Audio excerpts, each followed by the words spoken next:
본 방송에서 제공하는 투자 정보는 투자 판단에 대한 조언입니다. 방송에서 제공하는 주식의 가치, 가격 상승 및 하락에 대해서는 방송사에서 보장하지 않습니다. 시청자 여러분 안녕하세요. 오늘을 돌아보고 내일을 준비하는 오늘장 내일장 2부 진행의 백설혜입니다. 장 마감까지 확실한 승부 전략과 내일장 주목할 섹터까지 제시해드리고 있습니다. 오늘도 저희 방송과 함께 하시면서 성공적인 투자 전략 가득 담아가시기 바랍니다. 저희 방송은 유튜브를 통해서도 보실 수 있습니다. 유튜브 검색창에 서울경제TV라고 검색하시면 저희 방송과 함께 하실 수 있으니까요. 방송에 대한 의견이나 종목에 대한 궁금증 있으시면 유튜브 실시간 채팅창에 지금 바로 남겨주시기 바랍니다. 그러면 오늘장 내일장 2부 본격적으로 출발합니다.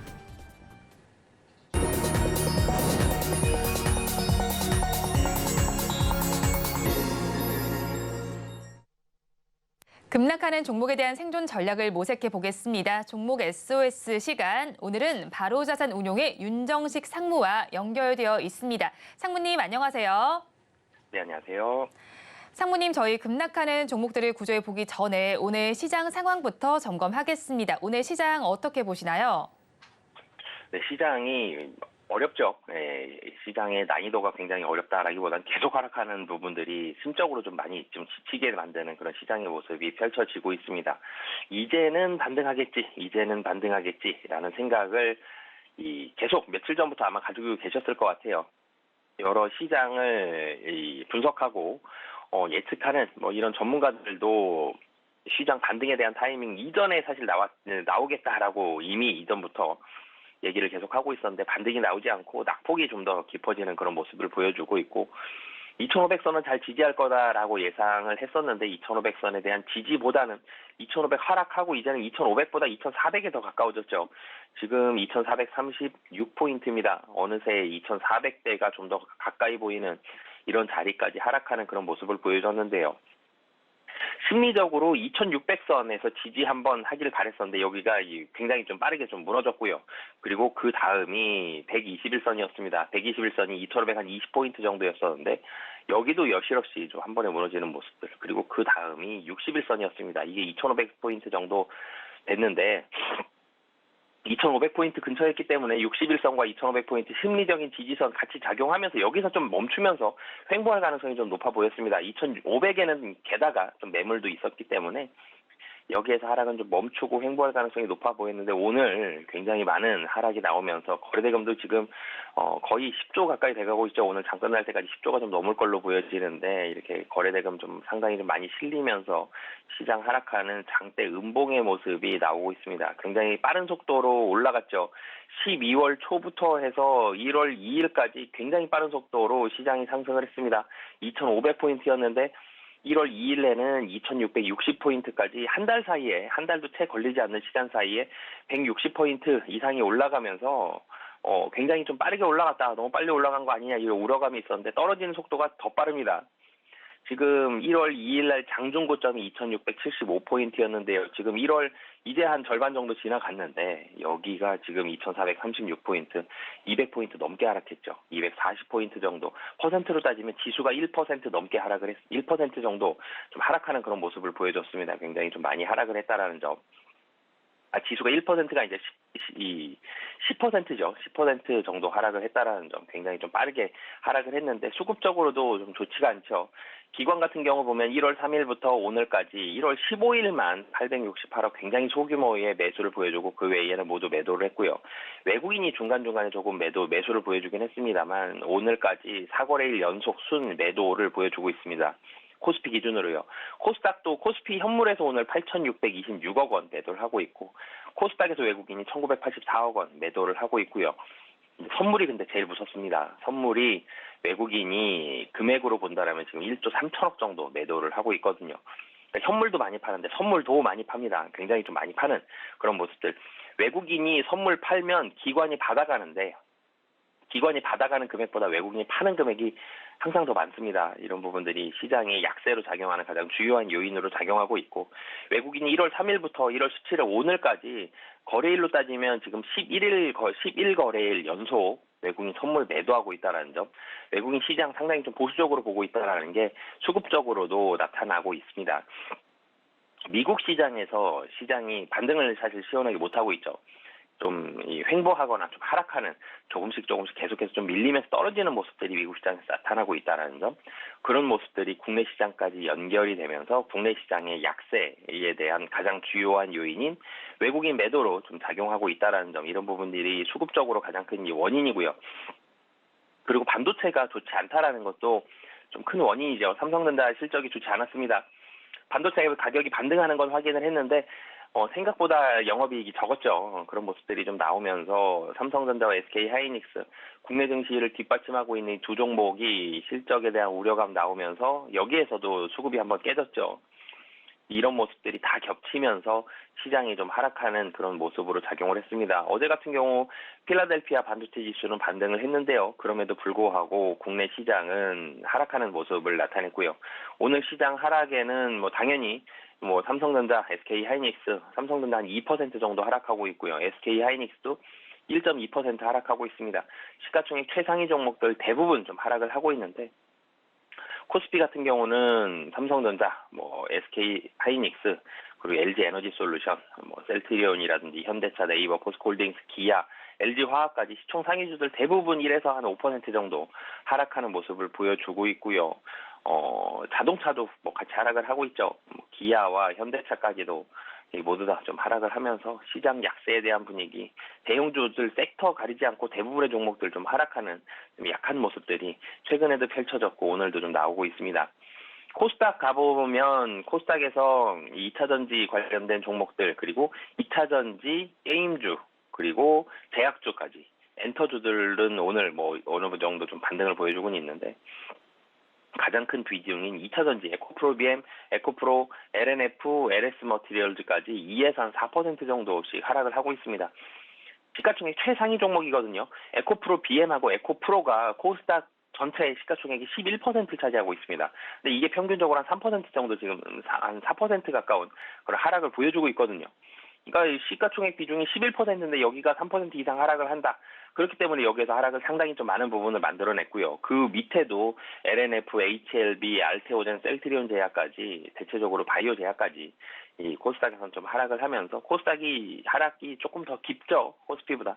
그 이유가 반도체보다 2차전지에 대한 하락이 좀 더 깊기 때문에 코스닥에서의 하락폭이 좀 더 깊은 그런 요인으로 작용을 하고 있습니다. 그러면 이제 시장을 어떻게 바라봐야 되느냐? 사실은 시장 예상이 저도 잘못 예상을 했었고요. 많은 분들이 잘못 예상을 했습니다. 시장이 좀 멈출 걸로 예상을 했는데, 이 멈추지 않고 하락이 더 깊어졌다는 얘기는 시장이 좀 더 안 좋을 수도 있다는 얘기고, 사실 차트상으로는 지금 2,400포인트까지 좀 열려 있는 모습입니다. 여기서 내일 2,430 지금 한 7, 6 왔다 갔다 하고 있는데, 여기다 조금 더 아래에서 시작을 해서 양봉을 좀 길게 내면서 올라가주면 차트가 좀 돌아갈 수 있는데, 웬만해선 차트 돌리기 지금 이런 장대 음봉에서는 만만치 않죠. 그렇기 때문에 시장의 이런 공포 심리를 돌려 세울 수 있는 그런 좋은 모습이 미국에서 뉴스라든지 그런 반등에 대한 모습이 미국 시장에서 좀 나온다라면 국내 증시 반등하겠지만, 그렇지 못한다라면은 추가적으로 하락이 조금 더 나올 수 있다라는 점, 이런 부분들은 꼭 염두에 두셨으면 좋겠고요. 그러면 어떤 종목을 쳐다봐야 되느냐? 사실 현금 비중은 어느 정도는 들고 가야 될 것 같습니다. 현금은 일정 부분 쟁여두고요. 그리고 실적 시즌이죠. 어닝 시즌입니다. 시장이 안 좋거나 좀 보수적으로 바라보거나 시장이 하락할 때에는 종목별 장세가 펼쳐진다 그러죠. 이게 좋게 표현해서 종목별로 올라가는 종목들이 나온다 이렇게 표현하는 거지, 사실은 시장에서 돈이 많고 많이 매수를 하고 시장이 올라갈 때는 올라가는 종목이 상당히 많습니다. 그래서 섹터별로 같이 올라가고, 올라가는 섹터 올라가는 종목이 굉장히 좀 많은데, 시장이 매수하는 자금이 부족해지죠. 그럼 매수하는 자금이 부족해지면 섹터 다 사지 않고 그 안에서 특정 종목들만 좀 선별해서 몇몇 종목들만 매수를 하게 됩니다. 이런 걸 종목별 장세라고 표현하는데, 사실 종목별 장세 그러면 지수가 좋지가 않죠. 지수가 횡보하거나 하락할 때 종목별 장세가 나타나는 경우가 많습니다. 이 당분간은 종목별 장세가 펼쳐질 가능성이 높다는 점. 그래서 종목별로는 그럼 어떤 종목을 고르냐? 밸류에이션 높은 종목 지금 부담스럽고요. 그리고 시가총액 최상위 종목들도 많이 올라가기 부담스럽죠. 그러면 시가총액 조금 작은 종목들 중에서, 중형주나 소형주 중에서 실적이 상당히 좀 잘 나오는 종목들 위주로만 좀 관심 갖고 보시면서 접근을 해보셔야 될 것 같고요.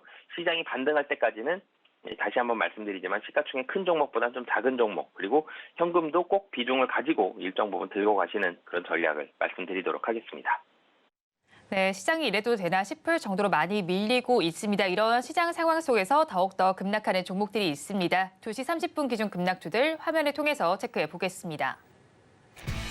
MFN 코리아부터 먼저 살펴보겠습니다. 하한가까지 내려가 있는 모습이 나타나고 있습니다. 의류를 개발하고 생산, 수출하는 기업입니다. 주가는 1,379원 선을 지나가고 있습니다.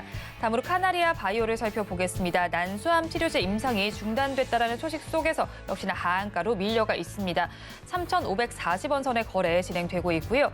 다음으로 제약 바이오 관련주인 한미사이언스를 살펴보겠습니다. 어제 장에서 급등 양상을 펼쳤는데 오늘 장에서는 12% 넘게 빠지고 있습니다. 지금의 주가 48,700원 선을 가리키고 있습니다. 다음으로 다브링크를 살펴보겠습니다. LG U+와 공급 계약 체결 소식이 전해져 왔지만 17% 넘게 빠지고 있습니다. 1,970원 선을 지금 시간 기준으로 지나가고 있고요.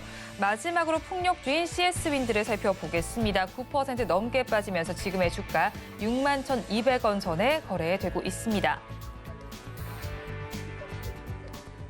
급락하는 종목들 저와 함께 살펴보셨는데요. 이 종목들을 가지고 계신 분들이거나 또 다른 종목에 대한 궁금증이 있으시다면 유튜브 실시간 채팅창에 지금 바로 남겨주시기 바랍니다.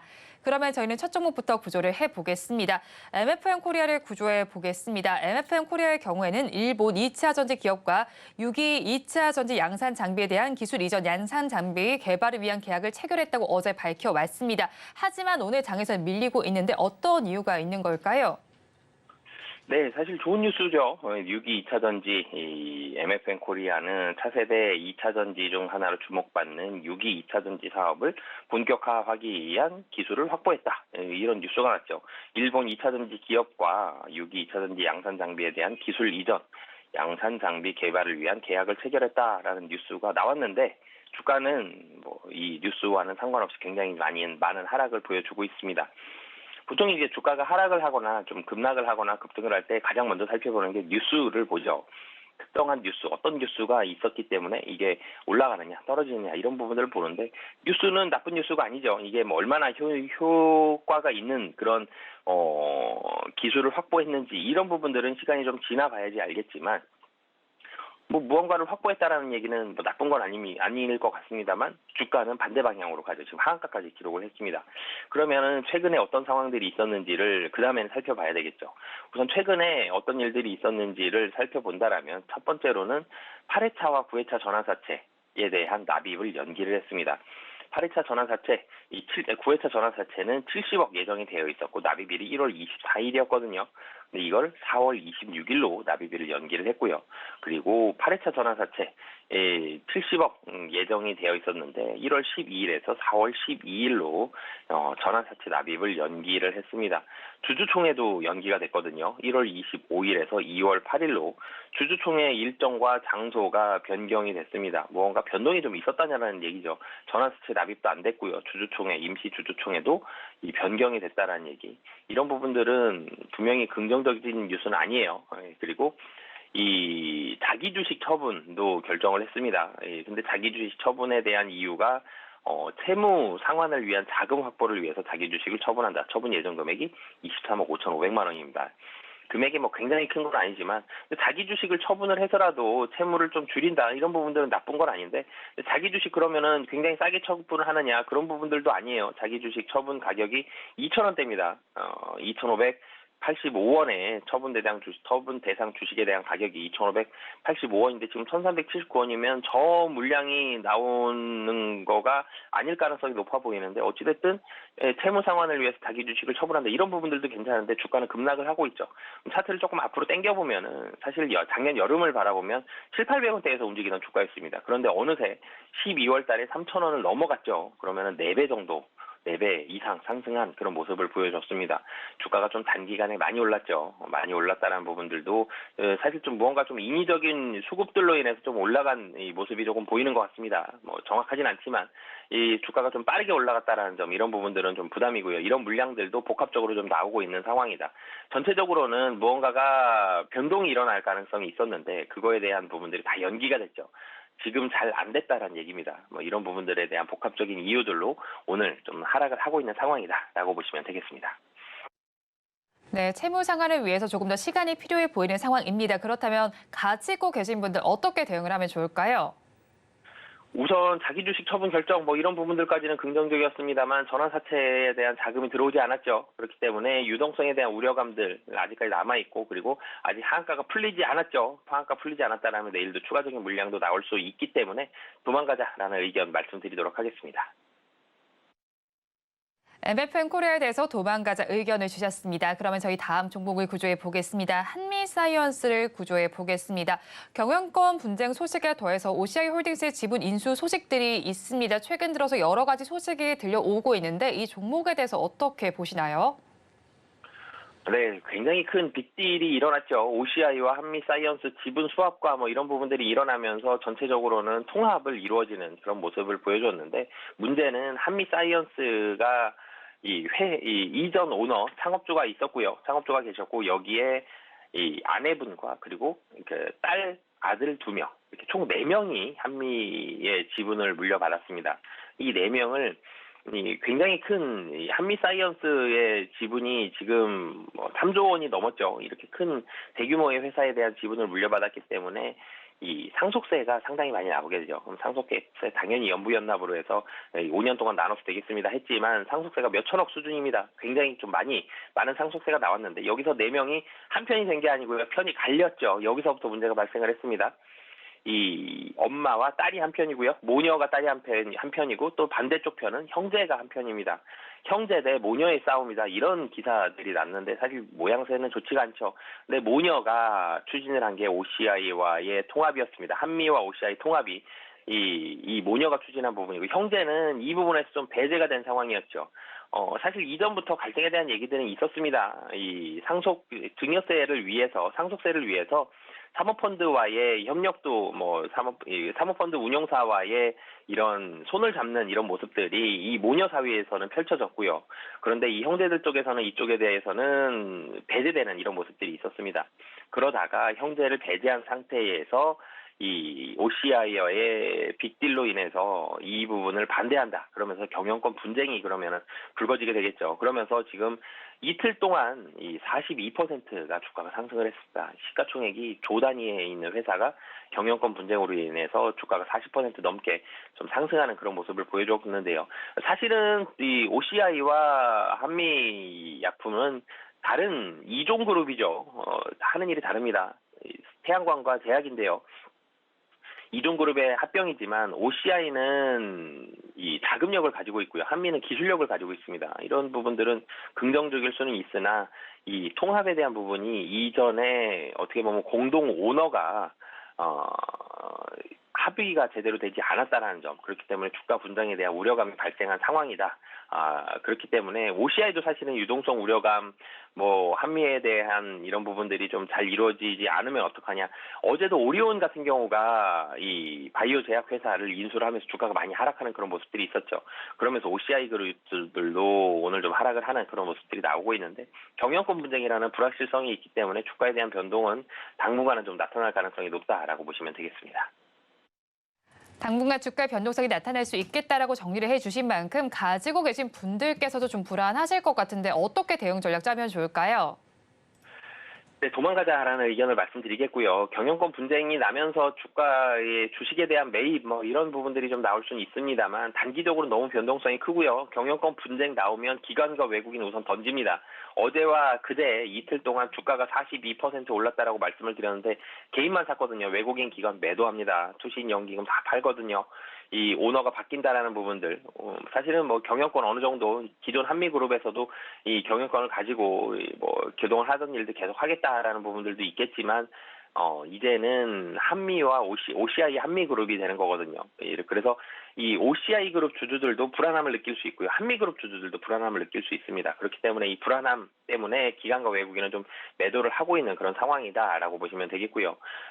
그렇기 때문에 단기적으로는 주가에 대한 변동성 그리고 통합에 대한 우려감들이 있기 때문에 좀 도망가자라는 의견 말씀드리겠습니다. 한미사이언스에 대해서 도망가자 전략 주셨습니다. 그러면 저희 마지막 종목을 구조해 보겠습니다. CS 윈드를 구조해 보도록 하겠습니다.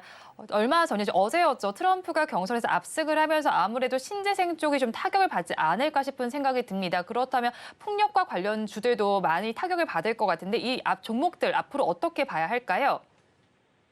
네, 이 트럼프 다시 나왔죠. 트럼프 대통령 일때 IRA, 그러니까 인플레이션 감축 법안 이런 부분들로 이슈가 되면서 관련된 종목들이 상당히 변동성이 컸습니다. 어려운 시기도 보냈었고요. CS 윈드 같은 경우도 사실은 이 다른 이 해양 플랜트 관련된 회사들도 좀 인수를 한다. 이런 뭐 여러 가지 사업 포트폴리오도 얘기를 하고 있었는데 가장 크게는 오늘 한마디로 트럼프 타격을 한번 입었죠. 트럼프가 경선 첫날 첫 번째 경선에서 압승을 거뒀습니다. 이 15일이었죠. 미국 시간 기준으로 15일 미국 공화당의 첫 번째 대선 후보 경선인 아이오와주 코커스에서 50.9% 득표를 하면서 압도적으로 1위를 차지했습니다. 이 2위가 21.3%였기 때문에 공화당에선 트럼프의 재선 가능성 굉장히 좀 올라가는 그런 모습을 보여줬고요. 트럼프는 이전에 IRA에 대해서 역사상 가장 큰 세금 인상이 말하면서 친환경 에너지에 대한 반감을 표현을 해왔기 때문에 트럼프 전 대통령이 이번에 다시 나와서 당선이 된다라면 IRA가 폐기될 가능성까지 얘기가 나오고 있습니다. 그렇기 때문에 IRA, 인플레이션 감축 법안에 대한 수혜주들은 지금 대체적으로 좀 하락을 하고 있고요. 수혜주가 신재생 에너지거든요. 그러면 여기에서는 국내에서는 풍력과 태양광이 있습니다. 그래서 오늘 뭐 한화 같은 경우도 이 태양광 관련된 이런 종목들도 하락을 하고 있고요. 이 CS윈드는 풍력이죠. 풍력 관련된 종목들도 트럼프에 대한 우려, 신재생 에너지 IRA에 대한 폐기 우려감이 나오면서 좀 하락을 하고 있는 그런 상황입니다. 전체적으로 IRA 수혜주에 대한 이런 태양광과 풍력 종목들에 대한 투심이 상당히 좀 위축이 됐는데요. CS윈드 자체적으로 IRA를 떼고 놓고 보더라도 지금 실적이 조금 부진하긴 합니다. 23년도 4분기 실적 부진할 것으로 보여지는데요. 24년도 한 2분기부터는 실적이 좀 개선이 될 걸로는 보여집니다. 전체적으로 흑자는 나겠죠. 당연히 흑자는 납니다만 1,000억 이상의 흑자는 납니다만 4분기 실적 좀 부진하고 1분기 넘어서 2분기부터 실적이 개선이 된다라는 점. 그러면 IRA 우려감이 아직 좀 남아있고 실적에 대한 개선 시간은 조금 필요하다라고 보시면 되겠습니다. 네, 환경도 부정적인 만큼 그러면 CS윈드 어떻게 대응 전략 짜면 좋을까요? 네, 우선 단기적으로는 도망가자라는 말씀을 드리겠고요. IRA에 대한 우려감으로 투심이 상당히 좀 위축됐다라는 점, 이런 부분들로 인해서 단기적으로는 좀 도망가자. 하지만 조금 더 길게 봤을 때는 분명히 내년도, 그러니까 금년이죠. 24년도 2분기부터는 실적이 좀 개선이 될 가능성은 높아 보입니다. 그렇기 때문에 한 55,000원 정도까지 하락을 한다라면 여기 매수 가격 잡으시고요. 손절 가격 52,000원, 이 목표 가격 65,000원 잡고 대응하시면 좋을 것 같습니다.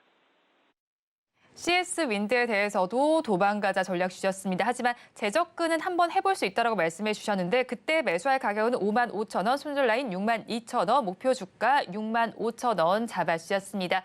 지금까지 바로자산 운영의 윤정식 상무와 함께했습니다. 오늘 연결도 고맙습니다. 네, 감사합니다.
앞서서 급락주에 대한 대응 전략을 살펴봤다면 이번에는 오늘의 매매일지에 성공적인 마침표를 찍어드릴 찬스 종가 베팅 시간입니다.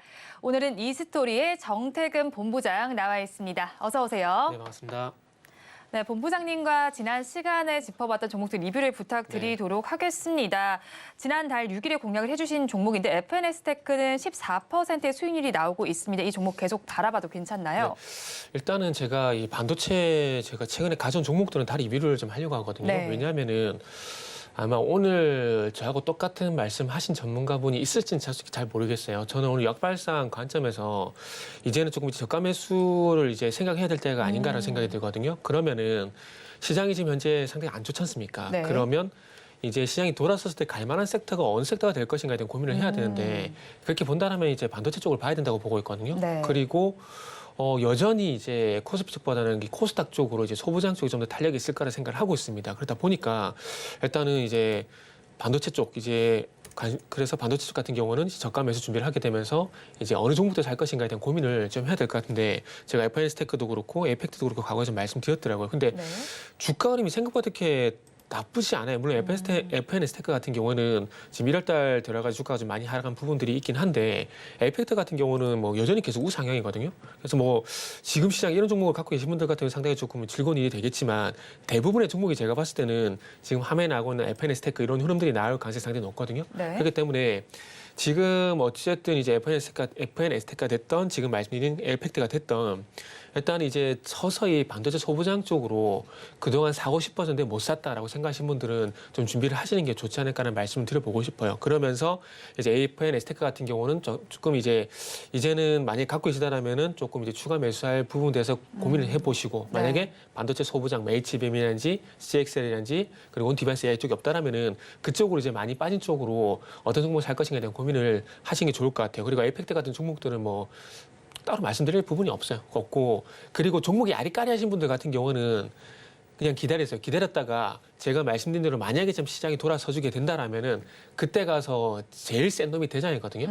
항상 대장은 시장이 결정하는 겁니다. 네. 그렇기 때문에 그때 가서 그 대장을 잡으면 되니까 지금은 서서히 그러니까 지금 시장에 대해서 겁먹을 필요가 없어요. 지금은 겁먹을 구간이 아니라 도리어 어떤 기회가 되지 않을까라는 조금 객관적이고 냉정한 좀 시각이 필요한 부분이 있다는 말씀을 좀 드리고 싶어서 반도체 얘기를 꺼냈는데 이거는 뒤에 말씀을 드려야 될 부분을 좀 앞에 말씀을 드렸는데 시장 얘기는 잠시 후에 또 다시 한번 말씀 좀 드릴게요. 네, 본부장님께서 지금 에이펙트까지 좀 리뷰를 해주셨는데 지난달 27일에 공략을 해주신 종목이고 고가 기준으로 50%의 수익률이 나오고 있습니다. 리뷰는 일단 여기서 마무리해보고요. 오늘도 장 마감까지는 13분 정도 남아 있습니다. 오늘 종가 베팅할 종목은 어떤 섹터에서 찾아보는 게 좋을까요? 요게 있잖아요. 네. 이슈는 IT인데 이제 네. 본적은 이제 2차 전지고 이래가지고 네. 제가 원고들이 약간 고민했는데 일단은 원래 소속은 2차 전지니까 2차 전지 말씀을 좀 드려야 될 것 같아요. 네. 그러면서 이제 또 가면을 벗고 또 IT를 좀 말씀드려야 될 것 같은데 2차 전지는 이제 아시겠지만은 개인들의 어떤 무한 사랑을 받고 있는 네. 섹터를 봐야 되겠죠. 그리고 더 특히나 희망 가져봐도 되나요? 네? 희망을 계속 더 가져봐도 되나요? 개인 투자자분들. 제가 뭐 오늘 2차 전지 얘기하게 되면은 네. 조회수 올라가면서 아마 악플이 좀 많이 달릴 것 같아요. 저희 그럼 따로 클립으로 만들면 되나요? 네, 그래가지고 제가 개인적으로 악플 다신 분들 댓글도 달아 그렇게 하고 있거든요. 근데 너무 많이 달리면 제가 시간이 없어서 달아드리지 못해요. 조금만 달리면 제가 닫아드리는데 뭐 장난치려고 그렇게 말씀드린 건 아니고 네. 이게 이렇게 보셔야 돼요. 사람의 성격이 다 다르듯이 2차 전지도 그렇고요. 반도체도 그렇고 자동차도 그렇고 이 섹터에 대해서 어떤 섹터인지 간에 전문가마다 보는 뷰는 다 틀릴 수밖에 없습니다. 그렇기 때문에 좋게 보는 뷰가 있다라면 안 좋게 보는 뷰도 있는 부분들이기 때문에 양쪽 의견을 참고하셔가지고 본인에 맞는 스타일과 이제 본인이 생각하는 쪽으로 같이 하시면 됩니다.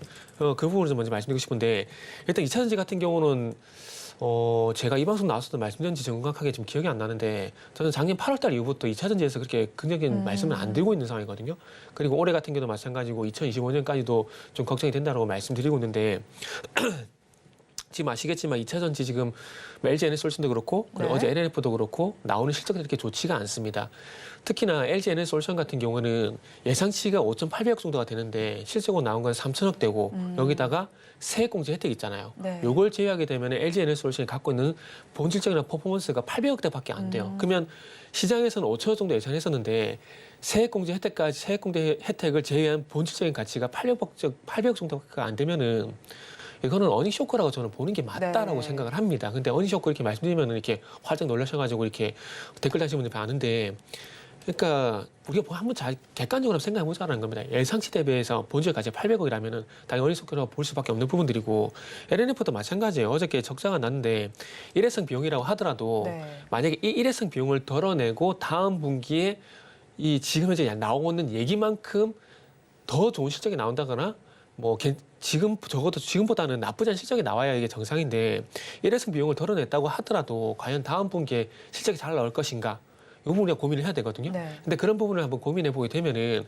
어쨌든 2차 전지는 양극재를 봐야 돼요. 그러면 양극재를 보게 되면 우리가 봐야 될 부분이 뭐냐면은 리튬 가격이라든지 그리고 전구체의 원료가 되는 니켈, 코발트 이런 것들은 가격 동향을 좀 봐야 돼요. 근데 탄산리튬 대표적으로 탄산리튬 얘기 되게 많이 합니다. 시장에서 많이 하고 있는데 2022년 11월 달 이후에 계속해서 아직까지도 하락입니다. 아직까지도 하락이고 작년 초 대비해서는 8% 정도 하락이거든요.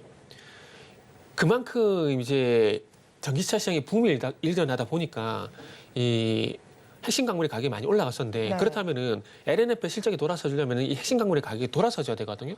뭐 지금 말씀드린 탄산리튬 가격이 마찬가지예요. 예를 들게 되면. 근데 여기 급격하게 가격이 올라갈 가능성이 지금 몇 %가 될까요? 그렇게 본다면은 이번에 적자 2,800은 났는데 다음 분기에 2,800 적자는 안 날 겁니다. 중요한 건 흑자 전환 될 수도 있겠지만은 흑자 전환이 이번 분기 예상했었던 69억 전후 이 이상의 어떤 퍼포먼스를 보기는 힘들 수도 있다라는 것들이죠. 왜냐하면은 비쌀 때 리튬이라든지 니켈 같은 걸 사놨는데 그게 지금 가격이 떨어져 가지고 그 가격에 반영을 못 하고 있는 상황이거든요. 그렇기 때문에 뭐 역레깅이라는 얘기도 나오고 있는데 역마진 얘기도 나오고 있는데 그런 측면에서 보게 된다면 2차전지 같은 경우는 이런 것들이 도리어 발목이 잡힐 가능성이 있기 때문에 짧게 보게 되면 1분기, 2분기 이 핵심 강물 비쌀 때 샀던 이 핵심 강물에 대한 영향을 좀 받을 수가 있는 부분들이고 그리고 이 전기차 시장이 저는 꺾였다고 안 봅니다. 꺾였다는 네. 게 아니고 성장폭이 좀 둔화가 됐다고 저는 보는 게 좀 맞다라고 보거든요. 예전에는 뭐 70도 각도 올라갔다라면 이제 20도 각도로 이렇게 완만해졌다고 보시면 됩니다. 근데 시장에서는 이거를 꺾였다고 얘기를 하고 있는 거거든요. 왜냐하면은 전년 동기 대비해서 성장폭이 조금 둔화가 된 부분이 있다 보니까 꺾였다는 얘기를 하고 있는데 지금은 둔화가 된 겁니다. 그러니까 과거에 보여줬던 퍼포먼스가 나올 수 있을 만한 상황이 아니라는 거죠. 그게 발목을 잡는 요인이라고 보시면 될 것 같아요. 그러다 보니까 기대치가 많이 높아져 있는 상황들 속에서 그 기대치를 맞춰줄 만한 어떤 숫자가 나오지 않을 가능성이 이제 올해 걱정이 되기 때문에 조금 부정적인 뷰를 보고 있고요. 내년 같은 경우는 아시겠지만 미국 쪽에서 우리나라 그 셀 3사만 하더라도 이제 증설이 다 완료가 되거든요. 그러면 전기차 시장이 둔화가 안 되고 계속 폭발적으로 성장하게 된다면은 네. 증설한 증설한 부분이 다 매출로 반영이 됩니다. 그러면 바로 돌아서줄 수가 있어요. 근데 지금은 증설이 어찌 보면 도리어 독이 될 수 있다는 부분도 우리가 염두에 둬야 되는 상황이거든요. 그리고 올해 하나 제가 빨먹었는데 그 앞 시간에서 이제 신재생 얘기했었잖아요. 네. 지금은 하반기에 미국 대선이 예정이 됐는데 트럼프가 되는 게 리스크가 아니고요. 네. 바이든이 안 될 가능성이 지금 리스크라고 정확하게 보시는 게 맞는 겁니다. 왜냐하면 잘 네. 보세요. 바이든이 들어오게 되면서 과거에 했던 화석연료가 아니라 신재생 쪽으로 넘어갔잖아요. 네. 그러면 만약에 정권이 유지가 된다라고 전제를 깔게 되면은 그 신재생 모멘텀이 가겠지만 만약에 정권이 바뀌었다고 볼게요. 그러면 기존에 했었던 정책들을 볼까요? 아니면 새로운 정부가 들어오게 되면서 추진하고 있는 정책들에 주식시장에 주목을 할까요? 추진할 정책이겠죠. 그러다 보니까 신재생이 안 좋다라는 게 아니라 상대적으로 소외가 될 수 있다는 거예요. 그게 리스크라는 겁니다. 그래서 2차 전지 같은 경우는 방금 말씀드렸듯이 단기적으로는 역마진 그리고 상반기에는 역마진, 하반기에는 미국 대선 그리고 내년에 가서는 미국의 증설 이런 것들이 악영향을 주는지 안 주는지 확인이 돼야 뷰를 바꿀 수가 있다는 거죠. 제가 계속 얘기가 길어지는데 2차 전지는 이렇게만 좀 말씀드릴게요. 네, 여기까지 말씀하시고 네네. 이제 저희 마감하고 말해도 되니까요. 네. 그렇다면 이제 종가 베팅할 종목 어떤 걸까요?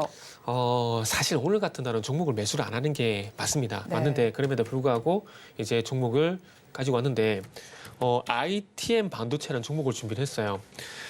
종목명을 보게 되면 반도체 IT잖아요. 네. 근데 누가 방금 봐도, 말씀드렸듯이 네. 본업은 2차 전지에 속해 있다 보니까 2차 전지 얘기를 좀 했습니다. 그래서 2차 전지 얘기 제가 말씀드린 거 조금 이제 기분 나쁠 수 있는데 쟤는 저렇게 얘기를 하는구나. 그렇게 하고 넘어갑시다. 그래야지 이제 속이 편합니다.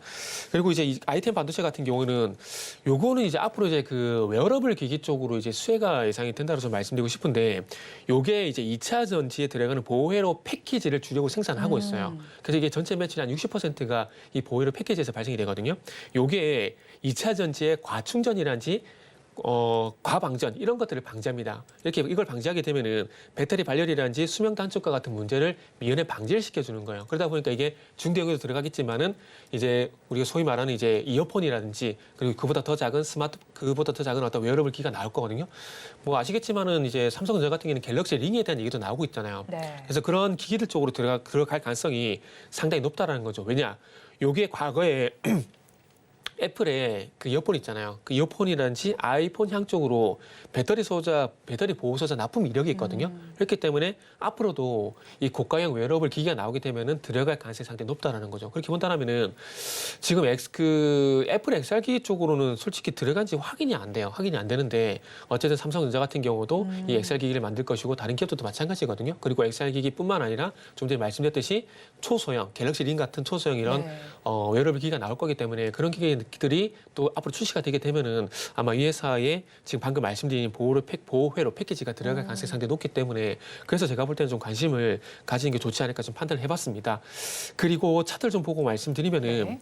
요 종목이 참 길게 보게 되면은 한동안 241선 돌파가 이루어지지 않았었습니다. 지금 화면을 보시면 하늘색 선이 241선이거든요. 저는 241선을 상당히 좀 중요하게 생각을 합니다. 중요하게 생각을 하는데 2022년도 1월 달 이후부터 회복을 못 하고 있다가 최근에 와서 이제 거래량 실려준 상한가가 나오게 되면서 241선을 돌파를 했거든요. 그러면서 이제 가격 조정이 나오고 있습니다. 그러다 보니까 지금의 어떤 가격 조정을 조금 활용해서 이 저가 매수에 나설 필요가 있다라고 좀 판단을 해봤습니다. 그래서 오늘 제가 생각했을 때는 25,500원 아래쪽까지 내려갈 가능성이 있다라고 판단을 했는데 의외로 강해요. 의외로 이제 양봉이 나오면서 강한 모습을 보여주고 있기 때문에 21선 지지 가능성이 이제 높다라 판단을 하고 있거든요. 그래서 21선 위에서 일단 매수 한번 나서 보시고 일단 1차 목표가 같은 경우는 32,000원, 손절가는 24,500원 제시하도록 하겠습니다. 네, 종가 베팅할 종목으로 ITM 반도체 짚어주셨습니다. 그러면 저희 마감 동시효과 구간 우리 시장 어떤 분위기 보이고 있는지 살펴보겠습니다. 우리 양대 시장 종일 파란불을 켜고 있는데 낙폭이 점점 더 커져가고 있습니다. 코스피와 코스닥 양대 시장 모두가 2%대 하락률을 기록하고 있는 상황이고요. 코스피 지수의 경우에는 61선을 하회하는 움직임이 나타나고 있고 코스닥 지수는 121선을 하회하는 움직임이 펼쳐지고 있습니다. 코스피 지수 마감 동시효과 구간을 지나면서 2.55% 낙폭이 나타나고 있습니다. 2,433선의 종가를 쓸 준비하고 있고요. 다음으로 코스닥 시장으로 넘어가겠습니다. 코스닥 시장은 2.58%의 약세를 보이면서 832선에 마감할 준비하고 있습니다. 이어서 수급 양상도 체크를 해보겠습니다. 코스피 시장을 먼저 보겠습니다. 외국인과 기관이 동반 매도에 나서고 있고요. 개인 투자자들 많이 홀로 8천억 원 넘게 사고 있습니다. 다음으로 코스닥 시장입니다. 코스닥 시장의 수급 양상을 살펴보니까요. 기관과 개인이 쌍끌이 매수를 해주고 있지만 외국인 투자자들 홀로 팔고 있습니다. 외국인은 오늘 현선물 모두에서 매도 포지션 취하고 있습니다. 오늘 시장 상황 본부장님께서는 어떻게 보셨나요? 네. 혹시 악플은 안 달렸나요?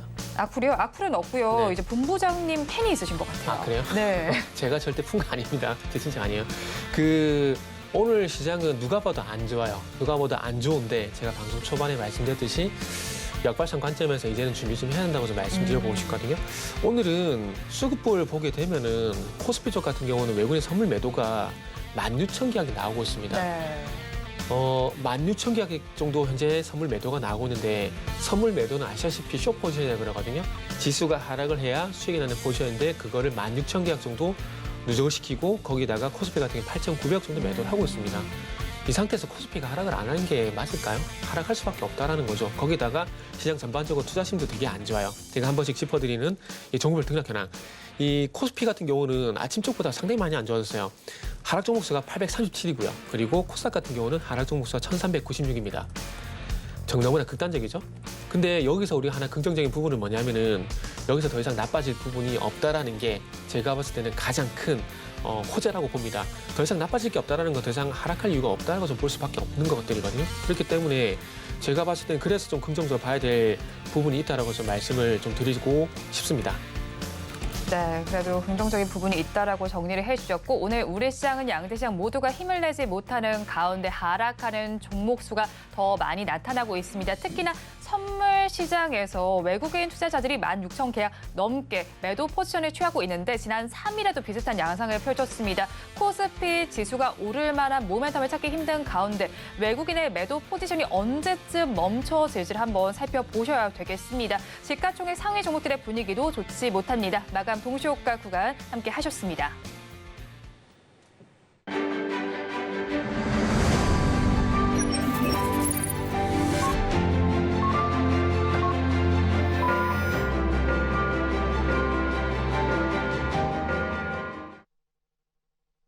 오늘도 우리 시장은 힘을 내지 못하면서 마감이 됐습니다. 언제쯤 상승할지 굉장히 궁금해지는 우리 시장 상황입니다. 업종별로 어떻게 마감이 됐는지 살펴보겠습니다. 코스피 시장을 먼저 보겠습니다. 역시나 지수 하락세를 보인 만큼 하락한 업종이 대부분입니다. 통신업종을 제외한 모든 업종이 파란불을 켜고 있고요. 그 가운데서 가장 크게 하락한 업종이 화학업종입니다. 3% 넘게 빠지는 모습이 나타났고 그 안에서는 금양이 4%대로 가장 큰 낙폭을 기록했습니다. 그 다음으로 철강, 금속 금속 업종이 3.31%, 기계 업종이 3.08% 하락 마감했습니다. 다음으로 코스닥 시장도 넘어가서 살펴보겠습니다. 코스닥 시장 역시도 하락한 업종이 대다수의 업종입니다. 종이 목재와 운송 업종을 제외한 모든 업종이 파란불을 켰는데요. 그 안에서 음식료 담배 업종이 가장 나빴습니다. 4.58% 내림세가 나타나면서 마감이 됐고요. 이 안에서 하락을 주도한 업종 종목은 카나리아 바이오입니다. 하한가로 마감이 됐고요. 그 다음으로는 일반 전기 전자 업종에서 3.74%의 약세가, 디지털 콘텐츠 업종에서 3.62% 내림세가 나타났습니다. 오늘 시장도 굉장히 어렵게 마감이 됐습니다. 그런 만큼 전략 어떻게 짜볼지 굉장히 궁금하실 텐데요. 오늘장 내일장 전문가님들께 여쭤봤습니다. 화면으로 확인해 보시죠. 네, 우리 시장 오늘도 좋지 못했습니다. 코스피 지수는 2,500선이 붕괴된 데 이어서 2,400선에 가까워지고 있습니다. 리스크를 최소화 볼 만한 전략 어떤 게 있을지 질문을 드려봤습니다. 먼저 헤르메스 스탁의 김시은 팀장님께서는 대응의 영역이 지났다, 기다림의 미학이 필요하다라고 전해주셨고요. 다음으로 리더스 인덱스의 박주근 대표님께서는 테마보다는 경기 둔감주로 갈아타자고 전해주셨습니다. 마지막으로 바로자산운용의 윤정식 상무님께서는 실적 호조 종목에 제한적으로 접근해 보자라고 전해주셨는데, 본부장님께서는 리스크를 최소화할 만한 전략 어떤 거라고 보시나요? 가장 이제 좋은 방법은 관망하는 거죠. 관망하는 게 가장 리스크를 네. 최소화하는 전략이라 봐야 되겠죠. 근데 지금 부근에서는 솔직히 대응을 할 구간은 아니라고 봅니다. 이미 지났어요. 지났고, 제가 혹시 여기서 이 방송에서는 서울경제 와서는 그런 얘기 했었나요? 이럴 효과 없을 거라고? 그 말씀 하셨죠. 제가 그죠? 기억하고 있습니다. 그때 하셔야 네. 돼요. 그때. 제가 이제 11월 달, 12월 달 흐름을 말씀드리면서 1월 달이 없을 거라고 말씀했잖아요. 그러면서 과거 사례, 과거 5년 동안 말씀드렸었잖아요. 그러니까 대응은 그때 하는 겁니다. 그때. 그리고 지금 코스피 같은 경우 하락이 일정 부분 많이 진행됐음에도 불구하고 오늘이 이렇게 왜 이렇게 뼈 아프냐면은 코스피 같은 경우는 하락했음에도 불구하고 코스닥 같은 경우에도 개별 종목 장세가 지속이 되면서 시장이 그렇게 나쁘지 않았었거든요. 네. 그러다 보니까 더 뼈 아프게 다가오는 거죠. 코스닥 같은 경우는 1월 10일 이후에 하락 종목수 우위를 보이게 되면 시장이 5일선 이탈하고 20일선 이탈한 거거든요. 그러니까 가장 최근에 와서 시장이 이제 꺾기 시작했다는 겁니다. 그러다 보니까 1월 시장이 그렇게 나쁘지가 않았어요. 그런데 중요한 거는 1월 10일 이후에 코스닥까지 같이 꺾이다 보니까 이게 상당히 크게 좀 나타나게 되는 거죠. 근데 개인적으로 이제 그래서 그러다 보니까 지금 와서 대응하는 건 솔직히 무의미해요. 만약에 지금 와서 팔잖아요. 네. 나중에 분명히 그런 얘기를 해야 돼요. 내가 파니까 또 올라가네. 이 얘기를 하게 된다니까요. 네. 그렇기 때문에 물론 제가 맞췄다 안 맞췄다 그걸 말씀드리고 싶은 것들이 아니라, 만약에 본 그 시청자분들께서 만약에 저랑 같은 생각을 가지고 네. 11월 달, 12월 달 흐름을 보니까 1월 달에 어떻게 될 것인가에 대한 부분들을 과거 흐름을 보니까 11월 달, 12월 달 흐름을 보니까 과거 이랬었고, 그러면 이번에 1월 달도 이렇게 될 것 같다. 근데 1월 3일 날 지수 하락이 먼저 나왔잖아요. 네. 그럼 분위기가 좀 안 좋구나. 그때 이미 리스크 관리가 됐어야 됐다는 거죠. 판단을 그때 이미 했어야 그죠? 되는 그때 거네요. 했다는 거죠. 지금은 의미가 없어요. 하더라도 지금은 손실 확정 짓고 짜증만 확 나거든요. 손실 중은 네. 말 그대로 손실 중인 거잖아요. 확정이 아니잖아요. 확정이 아니기 때문에 회복이 될 수 있으면 기회비용이 분명히 있다라는 겁니다. 근데 여기서 팔아버리게 되면은 손실을 회복시킬 만한 기회비용까지 날려버리게 되는 거죠. 그리고 나서 바닥일 때 들어간다? 그거 맞추실 것 같으면 지금 여기서 팔겠습니까? 안 팔죠. 네. 이미 팔았어야 되는 게 맞는 거죠. 그리고 이 화면 좀 같이 볼게요. 지금 코스피 같은 경우에 잘 보세요. 1월 3일 날 종가 기준으로 마이너스 2.3% 하락을 했거든요. 네. 그리고 난 다음에 등락을 보게 되면은 0.4%, 0.26%, 0.6%. 자, 보세요. 하락의 출발점이었던 1월 3일 날 2.3% 하락했지만 그 중간에 보게 되면 그렇게 큰 하락이 없었어요. 그런데 최근에 와서 오늘 와가지고 코스피가 2.4% 빠지고 있거든요. 제가 이걸 왜 짚어드리냐면은 제가 시장 바닥을 확인하는 여러 가지 신호들 중에서 뭘 보냐면은 네. 변동성 확대. 그러니까 날짜를 보게 되면 1월 4일부터 지금 1월 16일까지 캔들과 그리고 네. 오늘 캔들을 비교해 보게 되면은 누가 보다도 오늘 캔들 길이가 더 길어지고 그 변동이 상당히 커요. 근데 시장의 바닥 현상에서 보통 이런 신호들이 나오거든요. 그래서 오늘 바로 바닥을 잡는다 안 잡는다 그거는 말씀 못 드립니다. 저도 네. 확인을 해봐야 돼요. 그러나 이런 신호가 나왔을 때는 과거의 사례를 봤을 때 거의 바닥에 왔을 경우가 퍼센테이지 확률상 되게 높았었다라는 거죠. 그렇기 때문에 지금은 손절하는 게 그래서 의미가 없다라는 겁니다. 안 하는 게 맞다라는 거예요. 일단은 여기서 만약에 내일 쪽에 코스피 지수가 2%더 빠진다고 하더라도 네. 그럼에도 불구하고 버텨볼 만한 이유가 분명히 있다라는 것들이죠. 제가 오늘 시장이 이렇게 빠질 줄 알았다면 아마 자료 준비했을 건데 저도 장중에 지켜보다 보니까 시장이 많이 빠지게 되고 이렇게 되면은 시장이 하락에 멈출 가능성이 상당히 높은데라는 그런 네. 생각이 들더라고요. 그리고 선물지수. 이 지금 종가 기준으로 보게 되면은 현재 외국인 선물 매도가 14,300계약이거든요. 네. 과거에 한번 잘 찾아보세요. 외국인들 대량 선물 매도가 나왔을 때, 그러니까 모든 지점을 다 말씀드린 게 아니라 시장이 일정 부분 하락이 진행되고 난 이후에 외국인의 대량 선물 매도가 나왔을 때 여기가 또 바닥에 있을 경우가 상당히 좀 많습니다. 반대로 네. 제가 이것도 정확히 말씀드린지 기억이 안 나는데 12월 20일 날 외국인의 선물 대량 매수가 들어왔었거든요. 네. 근데 이런 지점에서 외국인의 선물 대량 매수가 들어오는 것들은 고점이 될 가능성이 상당히 높다는 얘기를 제가 했었어요. 네. 여기는 했었는지 제가 기억이 안 나요. 하도 여기저기 그건 안 하신 것 같아요. 안 했죠. 네. 여기서 말씀을 많이 들어보니까 기억이 안 나요. 근데 네. 다른 방송 같은 경우는 얘기를 다 했어요. 다 했는데 이때 당시 그런 말씀 드렸거든요. 근데 반대로 지금 자리에서 외국인들이 굳이 대량 선물 매도를 할 이유가 있을까요? 그러니까 이거는 역발상 관점에서 보시다라는 겁니다. 그리고 여기서 또 확실하게 보려면 여기서 만약에 내일 갭까지 발생된다? 네. 그러면은 바닥의 가능성이 퍼센티지가 더 올라간다고 어. 보시면 됩니다. 그래서 지금 이제 어찌 보면 이렇게 전문가님들이 이렇게 계속해서 그 전략을 좀 많이 말씀해 주셨는데 이게 네. 다 맞아요. 다 맞고 기다림이 미약에 필요한 것도 맞습니다. 지금 네. 대형 경기 지났어요. 지난 게 맞고 그다음에 이제 테마보다는 경기 둔감주.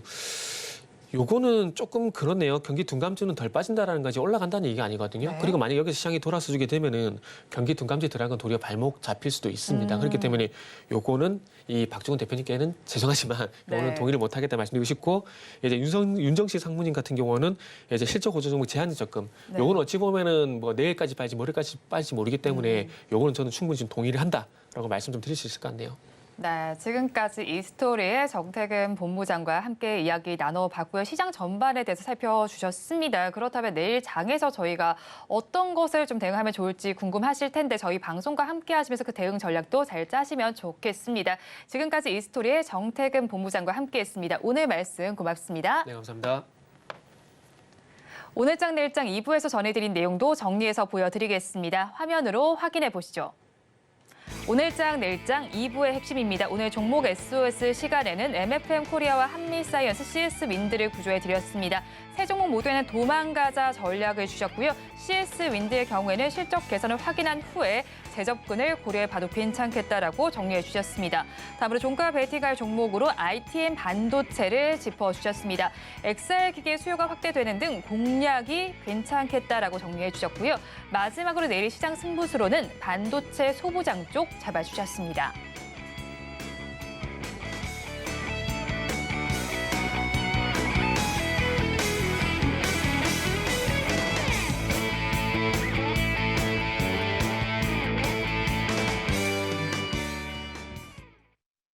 본 방송에서 제공하는 정보는 투자 판단에 대한 조언일 뿐 해당 주식의 가치와 수익률을 보장하지는 않습니다. 아울러 서울경제TV와 서울경제신문은 당사의 브랜드입니다. 최근 당사를 사측하는 피해 사례가 늘어나는 만큼 각별히 주의해 주시기 바랍니다.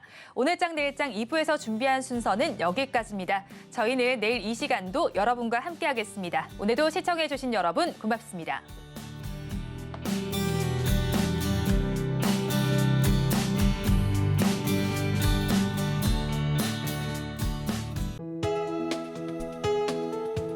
본 방송에서 제공하는 투자 정보는 투자 판단에 대한 조언입니다.